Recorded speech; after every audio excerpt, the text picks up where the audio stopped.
महाराज जी, महाराज जी, मैं सबके लिए अच्छा सोचती हूँ लेकिन बदले में लोग अच्छा नहीं करते हैं मेरे साथ। बस महाराज जी फिर मन अशांत हो जाता है ऐसे में महाराज जी, उस समय कैसे? कैसे समझे कि लोग अच्छा नहीं करते आपके साथ? आप लोगों के साथ अच्छा करती हैं, ये आप कैसे समझे?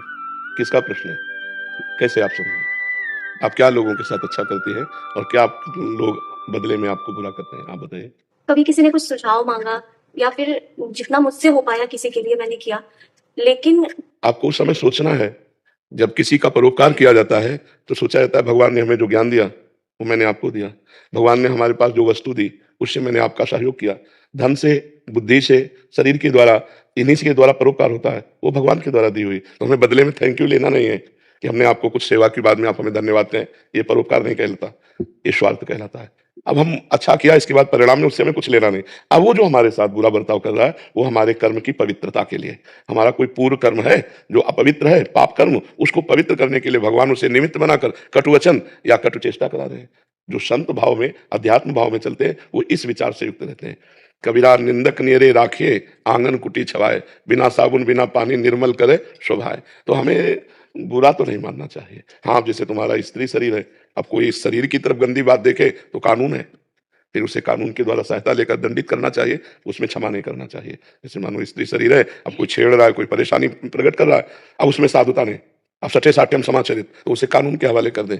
बहुत सुंदर सुंदर कानून बने हुए हैं बच्चियों, स्त्रियों, माताओं, बहनों की सुरक्षा के लिए। ऐसा ऐसे साधारण व्यवहार में यदि कोई ऐसा, तो फिर उसमें क्षमा कर देना चाहिए और ये सोचना चाहिए मेरे ही किसी अनुचित कर्म का मार्जन कराया जा रहा है, क्योंकि भगवान ईश्वर सबका विधान जो करता है वो अमंगल नहीं करता, वो मंगल भवन है, मंगल ही हो रहा है। यदि कोई हमारी निंदा कर रहा है, कोई अवहेलना कर रहा है, कोई तिरस्कार कर रहा है, तो हमारे पापों की सफाई हो रही है।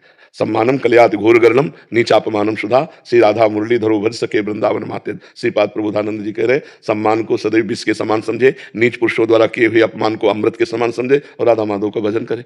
मनुष्य जीवन की सार्थकता का यही स्वरूप। हमें बुरा तब लगता है जब हम सम्मान चाहते हैं और सम्मान नहीं मिलता। आपको सम्मान दिया, आप हमें सम्मान दें, आपका हमने हित किया, आप हमें धन्यवाद बोलें। ये प्रायः मनुष्य के अहम की पुष्टता के लिए मांग होती रहती है और भगवान इसी का नाश करते रहते हैं। ताते करें कृपा निधि दूरी, सेवक पर ममता अति भूरी। तो आप भगवान की कृपा पात्र है। अगर कोई आपकी ऐसे अवहेलना करता है तो आप उसे सहो। अगर कोई सांसारिक भावना से छेड़ता है तो उसे कानून के हवाले करो, अपनी मस्ती में रहो। राधा राधा राधा नाम जप करती हो? आप बस अपना आशीर्वाद हाँ, नाम जप करती है आप? करती हूँ पर पता नहीं करती। नहीं, करते रहिए, नाम जप और करते रहिए। बैठे बैठे क्या करोगे? ओवर थिंकिंग करोगे, डिप्रेशन में पहुंच जाओगे।